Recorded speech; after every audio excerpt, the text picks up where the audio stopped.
Hey, what is up, everybody? This is your boy AJ Tripp, and welcome to the Big Brother Weekend Review for Season 21. This is week number 2. So let's recap what happened this past week, shall we? When we last left off, Christy had won HOH, and there was a group of 6 that had formed. Christy, Holly, Bella, Nick, Jackson, and Jack. They had formed a 6. And um, so when the live feeds came on, they've been talked about there being an 8, and apparently the 8 that had happened is they uh they added Holly, and they added um was it Sam? I think they added Sam to that 8. I'm not sure now. So, but yeah, I think that's what they did. So, and then they've got Catherine on the outside working with them, and so like that. So it's like that Bella and not Bella, Nicole and Cliff and Avi and Kimmy, they were like outsiders basically. So I'm not sure what happened. I'm not sure if it was anything from production. I'm not sure if it was just Christy just being crazy. 'Cause that shit's crazy. That shit's crazy. You know, she's talking about manifesting stuff and everything like that, and it's Caitlyn all over again. It is. It's Caitlyn all over again, like Caitlyn from last year, just all over. I have a vision and a feeling and whatever Caitlyn said last year. I have a bump or something. I don't know what it was, but I manifested. Okay, but but whatever it was, she wasn't feeling backdooring Kimmy because Kimmy did nothing to her. She felt like she was playing Jack's game and Jackson's game. She felt like Jackson was kind of pressuring her into doing it, which is totally okay. That's a part of the game, right? If he was, but it's totally part of the game for you to feel like that. So she was not, and then you know she finally had a breakdown. She had a total breakdown. Sorry, I guess it happened once in the morning when Nick was, decided, went to Christy and said to play your game. I don't, just, he said something. I don't want you to get hurt. Play your game. Now that I did not see that. That was shown on the TV spot, and apparently she had a breakdown. She was cried all day, and then she finally talked to Sam, and she talked to Sam about it. She just didn't want it. She didn't want Sam to use it because she didn't feel, safe with Kimmy. She didn't want to do Kimmy because she felt like she was playing Jack's game. And so Avi comes to them, tells them their dinner is ready. And then Sam has this big idea that it was it Avi. Could you do Avi? And then she all of a sudden goes, yeah, Avi's a choice. So you don't want to backdoor Kimmy, who did nothing to you, but you're willing to backdoor Avi, who also didn't do nothing to you, who thinks you made an alliance with him. You made an alliance with him. Now, again, I didn't see this. I didn't know if this was on a live feed. I don't know if this was beforehand, but apparently, a few days beforehand, after they made that eight, and they called it Grateful with an 8 for Grateful. Oh, come on, Jesus. Sorry about that, but after they made the 8 for Grateful, Nick was talking to Tommy, and actually Jack was there in the bed as well. And he was talking. I guess he was talking kind of loud, and Cliff and Avi were in the bed together. Cliff was snoring so loud Avi really couldn't hear the entire conversation. The only thing he heard was something about an 8. So he took that to Christy, and no, first he told Annalise. Annalise told the house, told the 8, and he went up when Annalise and Jackson, who they call him Mickey, they call Annalise Sis, and Christy was in the house, was in the HOH room, and he went up there and he told them, and he told them about the 8, and they played dumb. They actually kind of joking with them, saying, "We're grateful that you told us," this. So, and they made a phony alliance with Avi. Cut back to now this talk with Sam, where now she's just willing to cut Avi's legs off. Uh, it just one of the.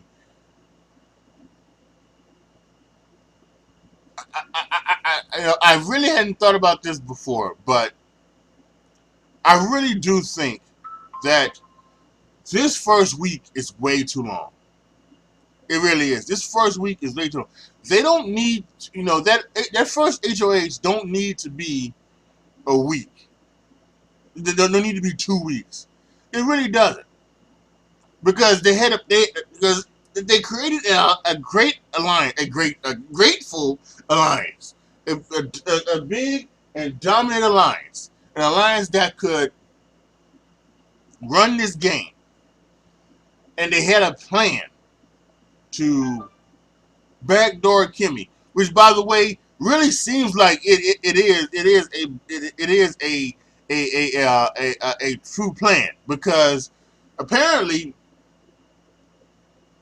obviously, we did not see this, but the first few days, Kimmy was talking trash about Jack and Jackson, talking about their cooking, talking about something like this. We even saw it on the TV show where she mentioned their names. So she's the one that put those guys' names in her mouth, right? And now the fact that they want them run them out makes sense. And you had a great plan, and she came in there and she kind of ruined it. So now let's also backtrack to the activity comp, which is this new special competition that they're doing for Big Brother, where they're just doing it for 3 weeks, where you can participate in the activity comp as Camp BB. There's only 3 comps, 5 people per comp. And so the first comp is like a nightmare comp, panic comp, and some other type of comp. I forget. It was nightmare, panic, and something else. And the winner of that comp would get a power, right? Kind of just like the BBE apps, except the fans don't screw with it. The fans don't screw with what's happening. It's all on chance and luck. So that's good. The fans have no dealing with it, because giving Bailey that power last year was foolishness, and giving Rachel the crap app because they thought she had said something ignorant was foolishness. So it was just horrible. So this is good. This is just on chance and luck. The fans can't screw with it at all. So yeah, so we saw it, and it was a bunch of things. So it was Catherine, Cliff, Bella, Nicole, and Avi, and they were playing in the first comp, the nightmare comp, and they had to check out which smells were there, which smells were in the it was like 3 pails in their cabin, and what smells did each one of them have, and it was just craziest things.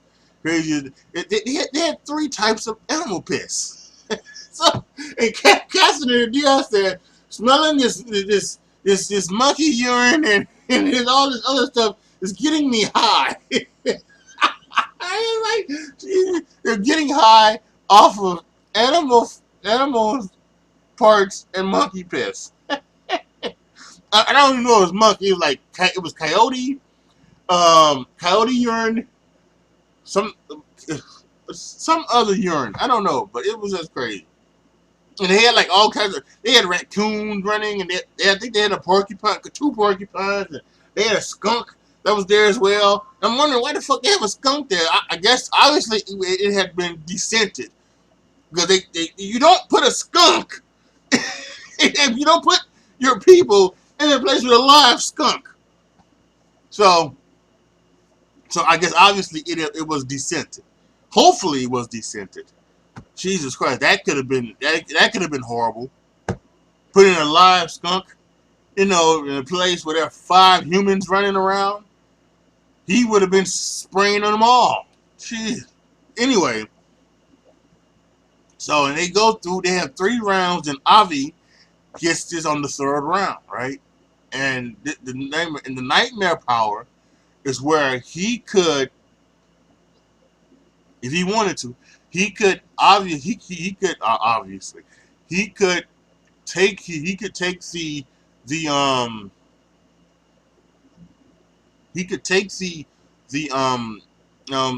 head of household, uh so he could take their HOH and just deem it null and void, kind of like the coup d'etat. But if what happens, it would be done in the middle of the night. It would be done in the middle of the night, where the house guests would wake up, and the 2 nominees that the house guests nominated would be safe. And the house guests would then, right then and there, have to nominate 2 new house guests for eviction. That's a pretty good power. It lasted 6 weeks. First 6 weeks of the game. So that was a pretty good power to have. It really was. So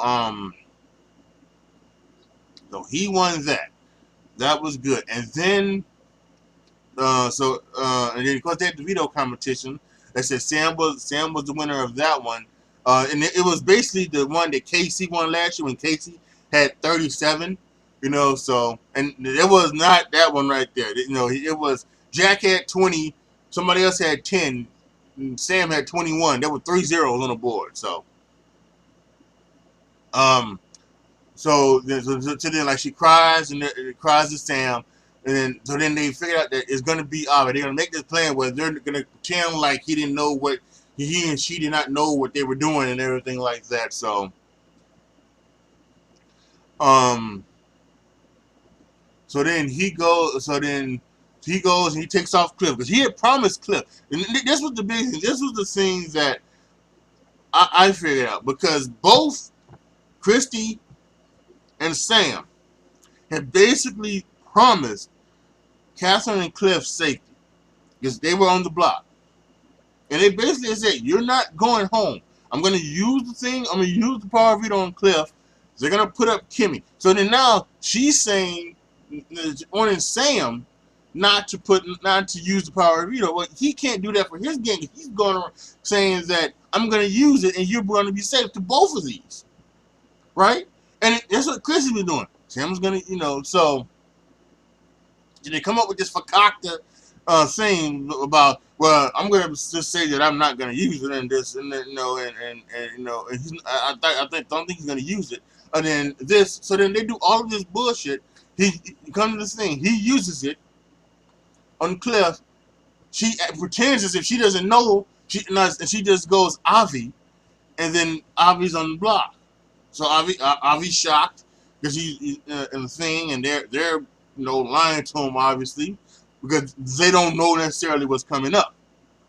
So Avi's campaigning and everything like that.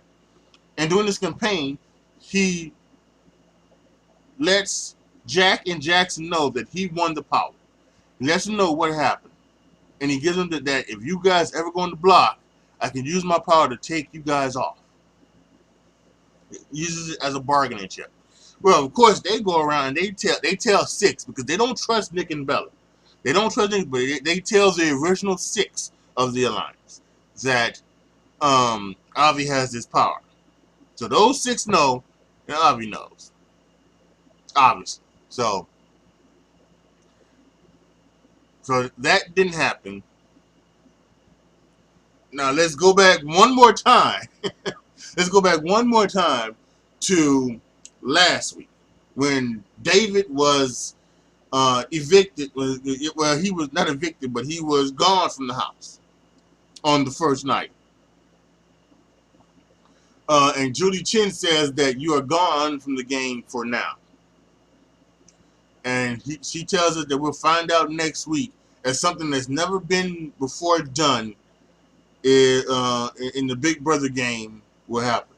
So there are a lot of theories out there about exactly what it was. Could it be some new type of thing? So it could be something different. Hamster Watch was obviously saying that if this is something they said that hasn't been done before, but they've done it before, I'm gonna call them out on it. So if he was ready for it, or she was ready for it. But it is something that was not done before.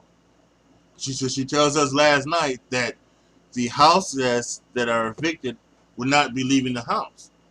They are going to stay in the house, which was just amazing. So, come to last night's eviction, it's a 12-0 thing for Avi to go. And while they are getting up and saying their goodbyes, the camp BBB thing plays, and he says a camp comeback. So Julie asks everybody to come back to the living room, and she explains that the new twist this year is that person evicted will not leave the house. The first 4 evictees will be a part of Camp Comeback, in which they will have an opportunity to come back and play the game, and they will live in the house with the rest of the house guests. They will play the social game, but they will not watch any competitions. They will not participate in any competitions. They can listen to the competitions, but they will not be a part of any ceremonies or anything like that. But they will be a part of the social game. So and then they said Avi is not alone, would not be alone, and busted right in comes David, who spent 15 days in sequester somewhere. So he comes back into the game. So that's why it was for now. So that was incredible. Great twist. Like I said, it hasn't been done before. So I do like this twist. I do like this twist. I think this is going to be interesting. There were some interesting things about it that we'll get into in a minute. But then now let's go to the HOH competition. It's the knockout competition, and it's a screen where things happen on the screen, and then they go, and then you have to say what it was. Red, white, and blue. It was the 4th of July spectacular. And it came down to Jack, who's a part of the Grateful, and then Jessica, who's on the outside. And Jessica has been one of these people that she wants to get out Jack and Jackson. She wants to get these guys out. And bam, Jack wins. He needed that win. He needed that win big time. And so it's good. So Jack is now HOH. His targets are Kimmy and Jessica. That's who he says he's going to nominate. Kimmy or Jessica. He doesn't care which one goes home. It's Kimmy and Jessica, and hopefully they'll get the HOH, and the other one will go home next week. So it's Kimmy and Jessica. So that's good. Then they had a whole thing last night when the feeds came back on. I believe it was Christy's idea. I think it was, because she the one told Jack about saying not talking game with Avi or David because they are new and it would make everything uncomfortable. They had a meeting with him with them at the table, and then they had a meeting without them up in Jack's HOH room. And all of them agree. We're going to see. Cliff already says he's not going to talk game with Jackson. Jackson was talking about. Cliff said it to both David and Avi. And I think same thing went with for things. So and so they've already talked some game with Avi. They even basically talked about David because they are afraid of David because they know David is looking to fuck shit up. And guess what? They have a right to be. He is already. And like many people on Twitter have said this, he has a better read on the house in 12 hours of being back in that house than Avi did and still does kind of being in that house for 15 days, 2 weeks. He's a better read. This morning, he got up and he was out there, drinking something. And he was talking to himself, and he was talking about Lions, and he goes, "It's level 6 all over again," which basically it is. But except it's bigger. It's actually bigger, David. It's 8. It's 8. It's grateful. So he knows. He knows. He was talking last night that he could see there were some people that were more comfortable with the whole thing than there was people who wasn't, and he could tell. So they have a reason to be worried about him. They have a reason to be worried about him. And so if you somebody who's like me, who loves these dominant alliances, you are worried. You are worried that David now has a chance to screw this game up. So we'll have to wait and see what happens. We got a whole week of stuff to do. We got another activity comp. We got the HOH. We got the HOH nominations. We got the veto ceremony, the veto competition, and the veto ceremony. And then, of course, the eviction, which it won't really be an eviction. It should be it's an elimination ceremony. It's an elimination ceremony because you're not evicted from the house. It's just an elimination ceremony. So yeah, so. Things are gonna go back to pretty much normal this week. Now you're gonna get a show on Sunday at 7, a show on Wednesday at 8, and then Thursday the live elimination at 8. So now it goes back to normal the way they've had it in the past. So yeah, I think. First 2 weeks have been interesting. First 2 weeks have been mind-blowingly crazy and everything like that. So we'll have to see what goes down. But yeah, it's been incredible. Post your comments down below. Tell me what you guys think. Tell me what you guys thought about this second week. Did you guys what were your thoughts about everything, Christie's breakdown and everything? Let me know down in the comment section. Like the video, share the video, subscribe to the channel. And as always, thank you guys so much for watching. This is your boy, AJ Tripp, signing off. As always, be good to each other, y'all. Be careful out there. And I am out.